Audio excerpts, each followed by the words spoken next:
우리에게 주시는 말씀이 바로 것입니다. 너희는 하나님의 권속이라 이 말씀을 주시고 있습니다. 오늘 본문 19절에 보면 우리 19절 다 같이 한번 읽겠습니다. 19절 시작. 그러므로 이제부터 너희는 외인도 아니요 다른 일도 아니요 오직 성결과 동일한 신이요 하나님의 권속이라. 오늘 말씀의 제목이 무엇입니까? 너희는 하나님의 권속이에요. 권속. 이 권속이라고 하는 말입니다. 이 하나님의 권속이라고 했는데 이 권속이라고 하면서 오이코스라고 하는 말인데 이 가정을 의미하고 있습니다. 영어로 표현하면 household 표현합니다. 이 가정을 말하고 있습니다. 그러니까 가정에 가장이 있고 또 하나님의 가정에도 가장이 있습니다. 가장이 누구죠? 하나님이세요. 하나님의 가정이. 우리는 하나님 집에 사람들이에요. 그 사도 바울은 너 하나님의 사람아 이렇게 표현해요. 사도 바울이 에베소를 개척합니다. 개척하고 이제 그 후임으로 디모데라고 하는 젊은 일꾼을 후임으로 두었습니다. 디모데의 나이가 연수했습니다. 그래 담임 목사가 됐습니다. 에베소 교회가 보통 만만한 교회가 아니었거든요. 이 사도 바울이 그 디모데를 놓고 늘 기도합니다. 기도하면서 디모데가 목회를 하면서 힘든 일들을 추억을 떠오르면서 이제 말씀하시는 거예요. 디모데전서 6장 11절에 보니까 너 하나님의 사람아 이렇게 표현합니다. 너는 하나님의 사람이다. 이 하나님의 사람은요. 구약에서도 이름 있는 사람들을 하나님의 사람이라고 불렀습니다. 아브라함, 모세, 너 하나님의 사람아 이렇게 표현했어요. 신약에서도 사도 바울은 디모데에게 내가 누군지 아느냐? 너는 하나님의 사람이다. 하나님의 사람이다. 그러니까 하나님의 사람으로서 목회하고 하나님의 사람으로서 복음을 전하고 하나님의 사람으로서 살아가야 된다. 이 하나님의 사람은 어떤 사람이냐라고 하는 것이 사도 바울을 통해서 우리에게 교훈해 주십니다. 자, 우리 같이 한번 보시겠습니다. 디모데전서 6장을 한번 보실까요? 디모데전서 6장 11절 같이 보십니다. 바로 그 신약성경 디모데전서 6장 342면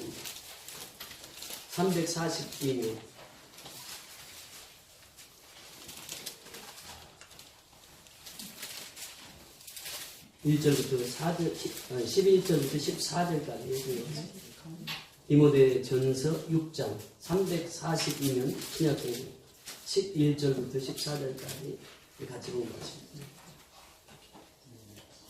다 찾으셨으면 아멘. 아멘. 같이 읽습니다. 12절부터 14절까지입니다. 오직 너 하나님의 사랑과 것들을 피하고 의와 경건과 믿음과 사랑과 인내와 온유를 따르며 믿음의 선한 싸움을 싸우라. 영생을 취하라. 이를 위하여 내가 부르심을 받았고 많은 증인 앞에서 선한 증언을 받았더라. 만물을 살리하신 하나님 앞에 본디오 빌라도를 향하여 선한 증언을 하신 그리스도 예수 앞에서 내가 너를 명하노니 우리 주 예수 그리스도께서 나타나실 때까지 흠도 없고 칭찬을 받을 것도 없이 이 명령을 지키라. 자, 오직 너 하나님의 사람아, 오직 너 하나님의 사람아, 핏다, 핏다. 그 다음에 싸지, 핏다 싸지. 무슨 말인가 하면요, 하나님의 사람 핏다 싸지를 잘 해야 된다라고는 말씀을 하십니다. 처음으로 언급한 것이 피하라라고 하는 말씀을 하십니다. 악은 모양이라도 피해. 하나님의 사람은 피할 것은 경건한 생활이 아닌 이것을 피해야 된다. 경건치 못한 것을 피해야 된다. 그 다음에 두 번째는 따라야 됩니다. 무엇을 따르라고 말씀하십니까? 여기 보니까 의와 경건과 믿음과 사랑과 인내와 온유를 따라야 된다라고. 세 번째는 뭐라고 말씀하십니까? 12절에 보니까 믿음의 선한 싸움을 싸우라. 자, 그러니까 하나님의 사람은 첫째는 피할 것을 피해야 됩니다. 두 번째는 따를 것을 따라야 된다고 하는 것이에요. 세 번째는 뭐냐? 싸우라고 하는 거예요. 무슨 싸움을 하라고요? 믿음의 선한 싸움을 싸우라라고 하는 것입니다. 여러분, 우리가 어떻게 구원을 받았습니까? 예수의 피값으로 우리를 구원시켜 주셨거든요. 그렇게 성도의 삶은 뭐냐? 믿음의 선한 싸움을 싸우는 것입니다. 그러니까 영생을 소유한다는 믿음의 선한 싸움을 계속해서 싸우는 것이에요. 이것이 영생을 소유한 자의 삶입니다. 다시 말하면 하나님의 사람은 계속 믿음의 선한 싸움을 싸우고 사는 것이에요. 그러면서 마지막 이 명령을 지키라 이렇게 말씀을 14절에. 그래서 피가 네 가지 동사를 통해서 우리에게 하나님의 사람이 행해야 할 일들을 소개하고 있습니다.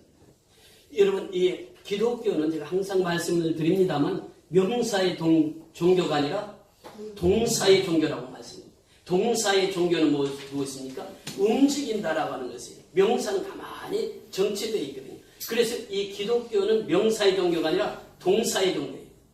그러니까 하나님의 사람은 피할 것은 피하고 또 따를 것은 따라야 되고 싸울 것은 싸워야 돼요. 그리고 이 명령을 끝까지 지켜라. 이것이 하나님께서 우리에게 주신 말씀입니다. 그래서 이 권속이라고 하는 말, 이 말은 하우스홀드, 가정을 말하고 있는데 하나님의 권속이 됐다. 누가? 우리가 하나님의 권속이 된 것입니다. 그래서 이제 우리는 하나님의 사람이 된 것이에요. 하나님의 자녀가 된 것이 하나님의 백성이 된 것입니다. 하나님의 백성들을 향해서 우리에게 말씀하십니다. 오늘 19절부터 말씀을 보시면요. 19절에 그 말씀을 주시고 있습니다. 오늘 보면 19절에 보면 그러므로 이제부터 결론이거든요. 소결론이. 이제부터 너희는 외인도 아니요 나그네도 아니요 오직 성도들과 동일한 시민이요 하나님의 권속이라. 여기 보세요. 여기 보면 너희는 외인도 아니요 또 무엇도 아니요 나그네도 아니다. 너희는 이제 외국인도 아니다. 나그네도 아니다. 그런데 왜 이 말씀을 기록하고 있을까요? 바로 그 뒤에 나오는 말씀을 강조하기 위해서 아니요 부정 이렇게 나옵니다. 그러면서 강한 긍정을 우리에게 말씀해 주시고 있는데 그것이 무엇이냐? 성도들과 동일한 시민이요. 성도가 누굽니까? 세인츠라고 하는 성자라고 하는 말이에요. 우리는 이 성도와 동일한 시민이 되었다. 천국 시민이 되었다. 이제는 하나님의 백성이 되어서 천국 시민이 되어서 천국 백성이 되었다라고 하는 말씀. 그러면서 하시는 말씀이 무엇입니까? 동일한 시민이요. 하나님의 권속이라. 하나님의 사람이라. 하나님의 집 사람이라. 이렇게 말씀하시겠습니다. 하나님의 집은 누가 주인입니까? 하나님이 주인이에요. 하나님이 주인이에요. 그러니까 그리스도께서 머리가 되어주십니다. 이것이 하나님의 집이에요. 오늘날 교회입니다. 교회 주인은 누구입니까? 그리스도예요. 그리스도. 어떤 사람 목사가 교회 주인이라고 하는 분이 있어요. 잘못된 거죠. 어떤 분은 성도가 교회 주인이라고 하는 거. 그것도 잘못된 겁니다. 누가 주인이라고요? 그리스도가 주인이에요. 그리스도가 주인. 교회의 주인은 그리스도예요. 우리는 그리스도께 속한 자들이죠. 이 성도란 말이에요. 성도가 하나님의 권속이라 이렇게 말씀하십니다. 여러분 하나님의 권속이 어떻게 됩니까? 하나님의 사람이 어떻게 됩니까? 바로 오늘 13절로 위로 올라가서 보시면 13절 시작. 이제는 전에 멀리 있던 너희가 그리스도 예수 안에서 그리스도의 피로 가까워졌다. 성도가 어떻게 된다고요? 그리스도 피로 되는 것입니다. 그리스도 피로. 그래서 피값으로 교회를 세우시고 피값으로 성도가 사셨다. 그래서 우리 하나님의 권속은 예수의 피값으로 사신 바 되었습니다. 그래서 우리는 구원받은 그 기쁨에 살아가야 되는 것이에요. 존 닐턴 목사님이 어떻게 노래합니까? 나 같은 죄인 살리신 주내 놀라워. 사실은 우리의 입술을 통해서 날마다 고백되어야 될 것이 나 같은 죄인 살리신 주내 놀라워. Amazing Grace, how sweet heart. 하나님께서 나를 구원해 주셨다. 나 같은 사람을, 나같이 부족한 사람을 하나님이 구원해 주셨다. 그러니까 나 같은 죄인 살리신 주 은혜 놀라워. 그래서 평생 불러도 은혜가 되는 찬송이 바로 그 찬송이에요. Amazing Grace, how sweet heart. 나 같은 죄인 살리신 주 은혜 놀라워. 그 은혜로 살아가는 것입니다. 그래서 믿음의 선한 싸움을 싸우라고 성경 말씀하시고 있습니다. 자, 그러면서 오늘 17절에 보시면 그렇게 말씀하십니다. 또 오셔서 먼데 있는 너희에게 평안을 전하시고 이렇게 표현합니다. 바로 그 앞에 16절이 같이 읽습니다. 시작. 또 십자가로 이들을 한 몸으로 하나님과 화목하게 하려 하십니다. 원수된 것은 십자가로 소멸하시고 원수된 것을 무엇으로 소멸하시고? 십자가로 소멸하시고. 우리 하나님의 원수였거든요. 모든 사람이 다 죄인이었단 말이에요. 그런데 그 원수되었던 우리를 십자가로 소멸을 하셔서 이제 하나님과 화목하게 하셨다. 그러면서 또 말씀하셔서 또 오셔서 이렇게 표현합니다. 또 오셔서. 자, 하나님의 권속은 또 오셔서 이 말씀은 그리스도께서 성령을 보내신 사건을 말하고 있습니다. 성령을 보내실 때 또 다른 보혜사를 너에게 보내오니 이렇게 말합니다. 보혜사는 예수님이, 또 다른 보혜사는 성령님을 보내셔서 이 말씀이, 그러니까 오신 분은 성령님이시고 보내신 분은 누구예요? 그리스도예요. 그리스도시요. 그 다음에 그 그리스도의 복음을 전하는 사람은 누구입니까? 그리스도의 제자들이에요. 이것이 바로 성경의 원리입니다. 그러니까 성령을 예수님께서 보내주셨어요. 그리고 그 성령을 받은 제자들이 복음을 전하는 것입니다. 이것이 뭐냐? 이것이 초대교회의 역사였고 이것이 현대교회의 역사입니다. 그래서 이 복음은 성령이 충만한 자들이 전하게 되어 있습니다. 하나님께서 말씀하세요. 복음서를 마무리하면서 누가복음 우리 같이 찾아보십니다. 누가복음 24장 44절 이하에 보십니다. 누가복음 24장 44절.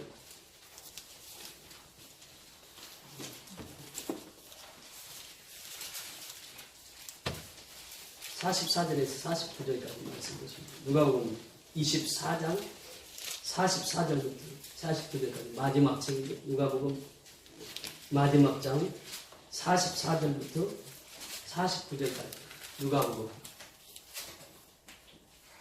시작. 또 이르시되 내가 너희와 함께 있을 때 너희에게 말한 바 곧 모세의 율법과 선지자들의 글과 십변의 날을 가리켜 기록된 모든 것이 이루어져야 하리라 한 말이 이것이라 하시고 이에 그들의 마음을 열어 성경을 깨닫게 하시고 또 이르시되 이같이 그리스도가 고난을 받고 제3일에 죽다 가운데서 살아날 것과 또 그의 이름으로 제사함을 받은 것 예루살렘에 시작하여 모든 족속에게 전파될 것이 기록되었으니 너희는 이 모든의 증인이라. 볼지어다 내가 너희에게 너희에게 보내시니 너희는 위로부터 능력으로 임받을 날까지 이 시험에 머물라 하시니라. 아멘. 44절 보세요. 내가 너희와 함께 있을 때 너희에게 말한 바 곧 모세의 율법과 모세의 율법이 어떤 책이죠? 창세기, 출애굽기, 레위기, 민수기, 신명기. 모세의 5경이라고 말합니다.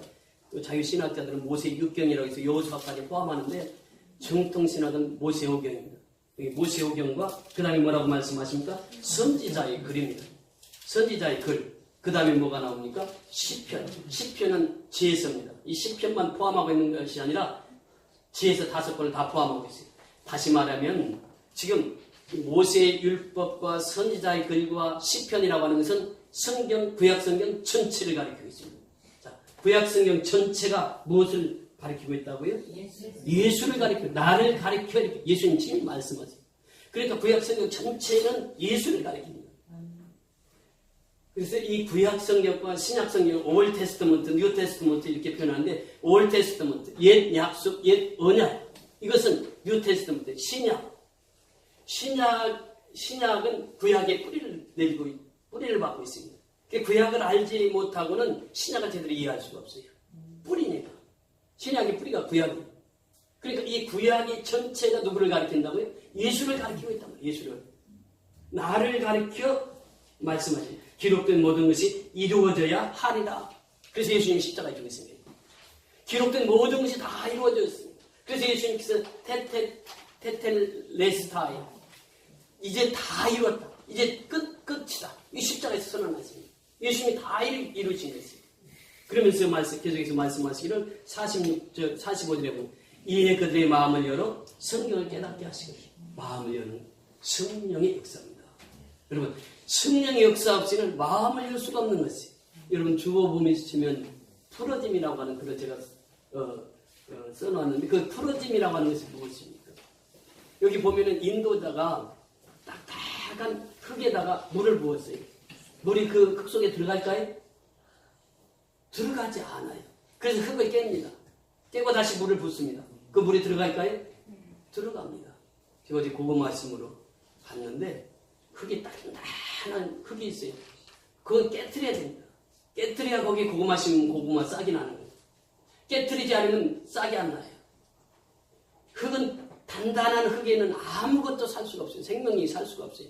깨트려서 부서진 다음에 물을 넣어야 생명이 씨앗이 자랍니다. 여러분 소금 우리가 이제 조금 있으면 점심 식사를 합니다. 여성교회원들이 식사를 만들잖아요. 근데 그 식사할 때 뭘 넣죠? 소금을 넣어요. 소금이 맛을 내는 거예요. 근데 소금이 맛을 내는데 소금 덩어리가 그대로 있어요. 그럼 맛이 날까요? 안 나요? 아니, 소금은 녹아져요. 비누로 빨래할 때 보세요. 비누는 어떻게 해요? 녹아져야만 때를 벗길 수가 있는데 성령의 역사는 우리의 마음을 깨트립니다. 깨어져야 돼요. 깨어진 마음속에 하나님의 말씀이 힘겨워져야 돼요. 깨어지지 않으면 그 말씀 들어가지가 않습니다. 우리 마음을 깨트리는 것은 성령의 역사예요. 그 성령의 역사를 통해서 우리의 마음을 열게 하십니다. 열게 하셔서 하나님의 말씀을 심어줍니다. 예수님의 말씀을 심어주는 것이에요. 이것이 바로 45절의 말씀이고 또 46절에 이같이 그리스도가 고난을 받고 제3일에 죽은 자 가운데서 살아날 것과 또 그의 이름으로 죄사함을 받게 하는 일가 예루살렘부터 시작해서 모든 족속에게 전파될 것이 기록되었을 때 십자가와 부활입니다. 여러분 기독교의 핵심은 무엇입니까? 십자가와 부활입니다. 십자가와 부활을 통해서 우리의 죄를 사함받습니다. 그리고 이 소식이 예루살렘부터 시작해서 모든 족속에게 전파될 것입니다. 성령의 역사입니다. 성령의 역사하시지 않으면 모든 족속에 이 복음이 전파되지 않는단 말이죠. 그래서 이 말씀을 하셨네요. 그래서 이 예루살렘부터 시작해서 모든 족속에게 전파될 것이라. 너희는 이 모든 일에 증인이라. 증인은 순교자라는 말이에요. 예수님의 순교자예요. 내가 하나님 앞에 은혜 받았어요. 보아이신 예수를 내가 간직하고 있어요. 그러면 이제부터는 그 예수를 증거하며 살라. 그래서 우리가 미얀마에 또 가는 것입니다. 여러분 지난 한 주간도요. 또 아는 지인이 300만 원 헌금하시고 또 우리 교회를 우리가 텐트 치고 예배 드릴 때 우리 교회 그때 46만 원인가를 헌금하신 교회가 있어요. 전성교회라고 아마 기억하시는 분은 기억하시겠어요. 우리 교회 와서도 말씀을 집회하셨던 그 목사님 지난주에 만났는데 이번 주 금요일날 장로님이 오셔서 기초공사 200만 원 하시기로 이번 금요일날 약속을 하셨습니다. 선교연합교회는 선교함에 있어서 여러 교회들이 함께 연합을 합니다. 성도들이 연합을 합니다. 연합을 해서 하나님께서 그 일을 행하게 하시는 거예요. 우리 작년에 양본 선교연합교회 제기를 세웠습니다. 올해 이제 6월달에 다음 달에 며칠 안 남았습니다. 다음 달에 가면 또 한 교회가 세워집니다. 이번에는 콘크리트를 해서 전에보다 더 크게 교회를 짓습니다. 예산도 작년에 2배 정도 됩니다. 근데 거기 하나님께서 그 일을 주관하시고 계시다. 하나님께서 하시는 일은 성령을 통해서 그 일들을 통해서 교회를 세워야 교회를 통해서 복음이 전파되기 때문에 교회를 통해서 선교할 수 있기 때문에 교회를 통해서 영혼을 살릴 수 있기 때문에 교회를 통해서 하나님의 역사를 이루시기 때문에 교회를 세우기를 원하십니다. 이것이 하나님의 뜻이다. 우리는 그 죽기까지 교회 세우는 일과 죽기까지 복음을 전하는 일, 선교하는 일 이것을 하나님께서 우리에게 숙제로 내주신 것이에요. 자 49절에 보니까 볼지어다 내가 내 아버지께서 약속하신 것을 너희에게 보내리니 너희는 위로부터 능력이 잎이 울 때까지 이 성에 머무르라. 위로부터 능력이 잎이 울 때까지 그 무엇입니까? 성령의 능력을 받을 때까지 이 성에 머물러 있으라. 예루살렘에 머물러 있으라. 그래서 예루살렘에서 성령을 받고 나니까 이 사도들이 그때부터는 담대하게 복음을 전합니다. 그래서 오직 성령이 너에게 임하시면 너희가 권능을 받고 예루살렘 원유대와 사마리아와 땅끝까지 내 증인들이라. 성령의 능력을 받으니까 땅끝까지 가서 복음을 전하는 거예요. 여러분 사도행전 2장에 보세요. 오순절날 예수님 부활하시는 50일째 되는 날 12사도와 120문도가 와서 열흘 동안 간절히 하나님께 기도합니다. 성령님을 불같이 임해요. 그러면서 방언이 터지고 그러면서 그 성령의 위대한 역사를 체험한 사도 베드로가 복음을 전합니다. 복음을 전하면서 예루살렘 교회에서 복음을 전할 때에 그 복음을 받아들이지 않으면 베드로가 죽습니다. 베드로는 목숨을 내놓고 복음을 전합니다. 그때 3,000명이 세례를 받고 회개하고 주님 앞에 돌아옵니다. 그래서 세워진 교회가 예루살렘 그리스도 교회입니다. 그러면서 그 그리스도 교회가 성령이 충만해서 복음을 전할 때에 3,000명에서 5,000명이 5천 명에서 수많은 사람들로 복음이 전파된 것을 보게 됩니다. 이것은 바로 성령의 역사입니다. 성령의 역사 없이는 그 일이 감당할 수 없다라고 하죠. 사도 바울은 성령에 대해서 또 이렇게 말씀하십니다. 우리 성경 한 번만 더 찾아보시면 고린도전서 6장 19절에서 20절 말씀. 신약성경 고린도전서 6장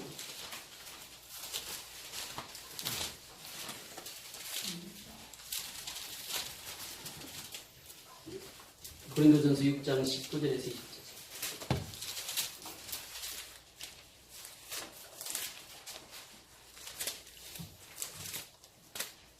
같이 공부하십니다.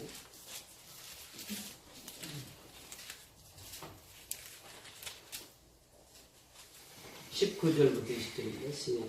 너희 몸은 너희가 하나님께로부터 받은 줄 너희 가운데 계시는 성령의 전능을 알게 하라. 너희는 너희 자신의 것이 아니라 다 거룩한 것이 되었으니 그러니 너희는 하나님께 영광을 돌리라. 너희 몸은 너희가 하나님께로부터 받은 바 너희 가운데 계신 성령의 전인 줄을 알지 못하느냐. 우리 예수를 믿고 구원받았습니다. 하나님의 백성이 되었습니다. 너 하나님의 사람아, 하나님의 사람이 되었습니다. 그렇다면 우리 몸은 누구의 것입니까? 하나님의 것입니다. 그런데 오늘날 내 몸을 내 몸으로 여기고 사는 사람이 얼마나 많습니까? 내 몸은 내 몸이 아니에요. 누구의 몸이라고요? 하나님의 몸입니다. 성전입니다. 성령이 너희 안에 거하시는 줄을 알지 못하느냐? 이제부터는 이제 내 몸이 아닙니다. 하나님의 전이 거하는 몸이라. 성전이라. 그러면서 성전이라고 하는 그 의미를 그렇게 말씀하시면서 그렇게 또 말씀하십니다. 너희는 너희 자신의 것이 아니라. 이제는 내 몸이 아니라. 내 몸이 아니에요. 성령이 전하는, 성령이 거하시는 전이 됐다는 거죠. 그러면서 말씀하시는 것이 값으로 산 것이 되었으니. 무슨 값으로? 피값. 누구의 피값으로? 예수의 피값으로 샀어. 보네프가 33살에 소천하겠지. 그럼 독일에서 아주 유명한 신학자였어요.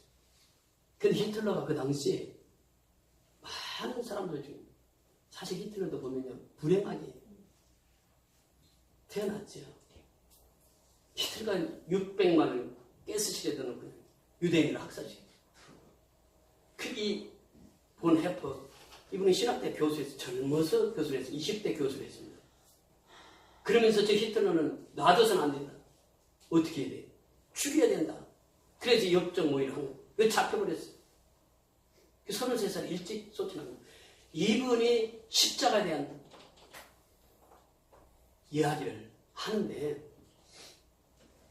예수의 피값은 계산할 수가 없다고 표현합니다.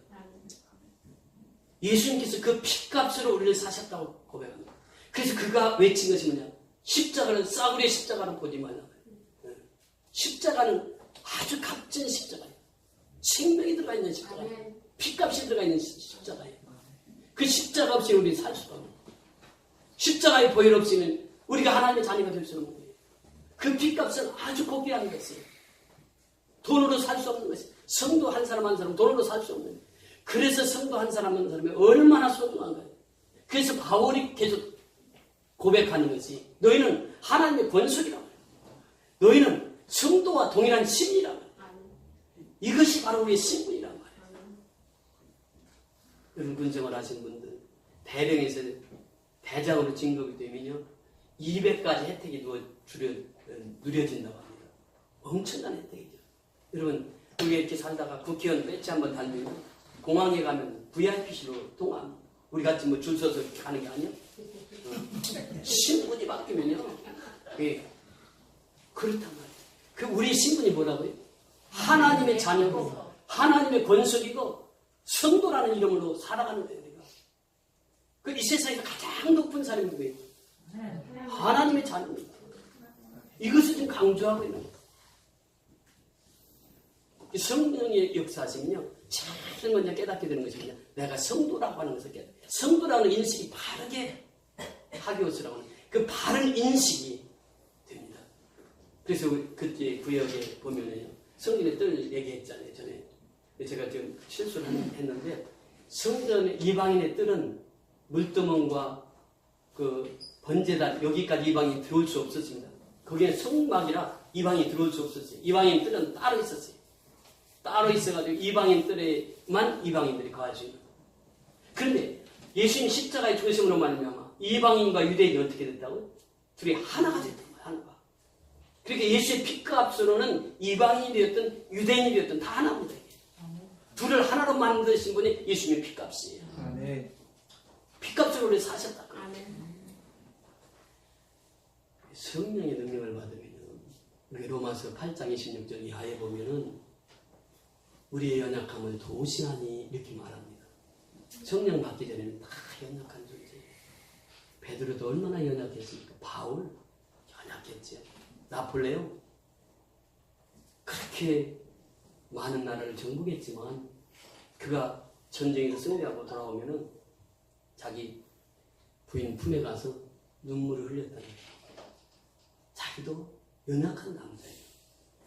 사람 다 연약하거든요. 성경에 보면 사람을 뭐라고 표현합니까? 깨어지기 쉬운 질그릇이요. 질그릇. 우리 그 안한전 선교사님이 필리핀에서 그 도자기 공장을 했을 때에 제가 그 방문해서 말씀을 인도하고 했는데 그 도자기가 깨지 떨어뜨리면 어때요? 바삭해져요. 바삭해져. 이것이 질그릇이 질그릇. 우리가 그렇게 연약한 자예요. 참 연약한 것이 우리 인생입니다. 그런데 질그릇과 같은 우리를 도우시는 분이 누구냐? 성령님이에요. 성령님이 24시간 너는 하나님의 사람이야. 내 안에 너는 하나님의 전이야. 내 안에 하나님이 계셔. 예수님이 계셔. 성령님이 계셔. 늘 말씀하시는 분이 성령님이에요. 그 내가 하나님의 사람으로 하나님의 존재로 살아갈 수 있게 연약한 나를 붙들어 주시는 분이 누구냐? 연약한 나를 도우시는 분이 누구냐? 성령님이시죠. 그 성령님은 27절에 내가 하나님 뜻을 깨닫게 하십니다. 여러분 우리가 성경이 있습니다. 성령의 주인공이 예수예요. 근데 예수를 깨닫게 하시는 분이 누구입니까? 성령이에요. 그러니까 성경의 저자가 40여 명이 되는데 성경의 원저자는 누구라고요? 성령님. 성령 하나님이 모세에게 임하셔서 모세오경을 기록하라. 그래서 모세오경이 기록해요. 성령이 원처자예요. 사람들은 도구로 쓰임받은 거지. 성경 제자가 40명이 되는데 이 사람들 다 성령의 도구로 쓰임받은 사람들이에요. 그러니까 성령은 하나님의 뜻을 정확히 깨닫게 하십니다. 성령의 충만함을 받으면 하나님의 뜻대로 살아요. 그리고 세 번째 뭐냐면 합력에서 선을 이루게 하시는 분이 성령입니다. 로마서 8장 28절은 합력에서 선을 이루게 하시는 분이 성령님이시죠. 이렇게 말씀하세요. 성령님은 우리를 한 덩어리로 묶어주시고 유대인과 이방인을 한 덩어리로 묶어주시고 미얀마 사람과 한국 사람을 한 덩어리로 묶어주시고 예수 안에서는 다 하나예요. 사람이요 성령 받기 전에는 다 두려움이 있습니다. 지난주에 우편한 간증을 받았습니다. 지난주 오후 예배 때 김춘만 성도님 간증을 했는데 못 받은 사람들은 참그 귀중한 시간을 여러분들 허비했어요. 간증하면서 제가 좀 눈물로 그 간증을 드렸습니다. 본인이 여기 계시니까 말씀을 드려도 되겠죠. 처음에 신방할 때 좀 두려운 마음도 있었어요. 저희 소개받을 때 그렇게 받았어요. 큰 집에서만 35년 사셨어요. 22번 정과 본인이 지난주에 간증을 하셨어요. 이제 주일날 예배 한 번 더 간증을 부탁드리려고 하는데 처음에요. 만나러 갔을 때는 두려움이 있었습니다. 근데 만나서 얘기를 쭉 하다 보니까 너무 마음이 깨끗하신 거예요. 지금 우리 교회 나온 지 한 달 이상 되셨잖아요. 근데 넥타이 다 이렇게 오셨는데 얼마나 감사합니다. 저분을 뵐 때마다 성령님이 역사하십니다. 성령님이 저분을 만져주고 계시는 그렇게 다른 거죠. 기도물로 간증하는 것을 제가 사진 찍어 놓은 게 있는데 정말 그렇습니다. 우리 성령님의 역사하시는 경험하게 되면요 사람이 완전히 변합니다. 우리 주진성 선생님이 여기 나오셨는데 지난주에 이제 한 3시간 정도 같이 말씀을 나눴어요. 주작의 대가입니다. 다산 정약용 다산연구소 이사장 하셨던 박성무 전남에 그 국회의원 하시던 분이 있어요.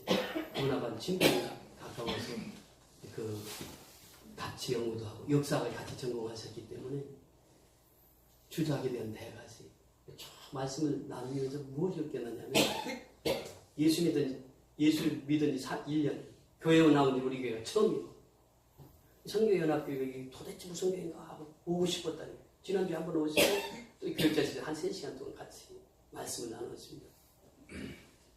말씀 나누는 중에 성령의 체험과 예수님을 믿게 되니까 보화이신 예수를 발견하고 나니까 모든 것이 나는 예수님 전하는데 모든 것을 다 쏟겠다. 그러면서 미천도 종족들, 예수 모르는 사람들, 이 사람들에게 복음을 전할 계획을 딱 세우시고 말씀하시는데 제가 너무 은혜를 받았어요. 또 은혜 받은 것은 친구분이 부모가 차관하신 분인데 그 친구분이 약속을 했다는 게 네가 교회 가면 나도 그 교회 간다고 약속을 하셨대. 여기까지 아마 그 친구분도 전도하시고 그 친구분 부인이 또 가기만 하면 오빠 그러시네요. 이분이 세문안교회 다니는데 오빠 우리 세문안교회 가자 세문안교회 가자 그러는데 근데 그분이 부장판사 하시고 지금 변호사를 하고 계시는데 그분이 이렇게 전도를 하셨는데도 교회를 안 나가시다가 우리 교회 이렇게 나오셨어요. 앞으로 전 많은 학문적인 깊이가 있기 때문에 성경도 아주 깊이 있게 원문까지 다 보시면 성경을 읽으셨어요. 성경은 4번 완독을 하셨다고. 제가 그 성경 이야기를 하면서 참 많은 것을 배우고 느꼈습니다. 여러분, 하나님의 사람은요, 성령에 충만하면 사람을 완전히 변화시킵니다. 그게 내 마음속에 누가 계셔야 돼요? 성령. 우리 찬송가 411장에 찬송가 가사에 보면 내 마음속에 찬송가 411장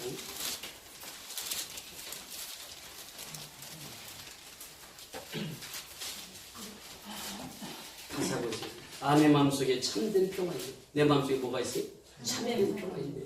주 예수가 주신 평화, 시험이 닥쳐와도 흔들리지 않아. 귀하다 이 평화나 주가 항상 계셔 내 마음속에. 주가 항상 계셔 기쁘다. 주 나의 마음에 계셔 위로하시네. 어찌 내가 주를 떠나살까. 예수 만나면 이렇게 삽니다. 내 마음속에 성령으로 충만하니까 내 마음속에서부터 생수와 같은 평화가 넘치나 하늘 위로부터 오는 그 샬롬의 평안이 내 심령 속에 임하는 거예요. 내 마음속에 성령으로 충만한 사람은 어느 곳에 가든지 평화가 있고 어느 곳에 가든지 피스메이커가 된다. 어느 곳에 가든지 평화를 전달하는 전달자가 된다라고 하는 거죠. 우리 1절만 같이 한번 불러보실까요? 412장 1절. 내 마음속에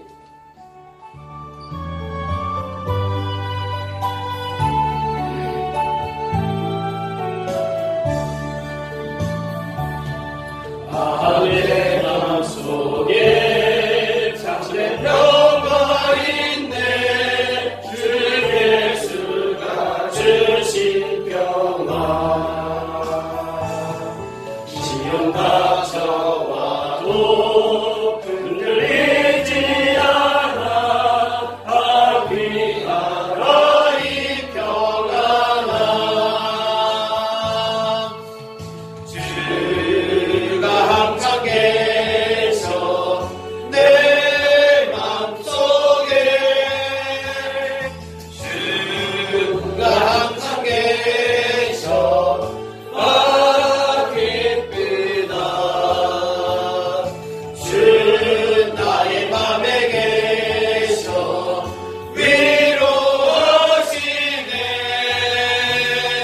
어찌 내가 주를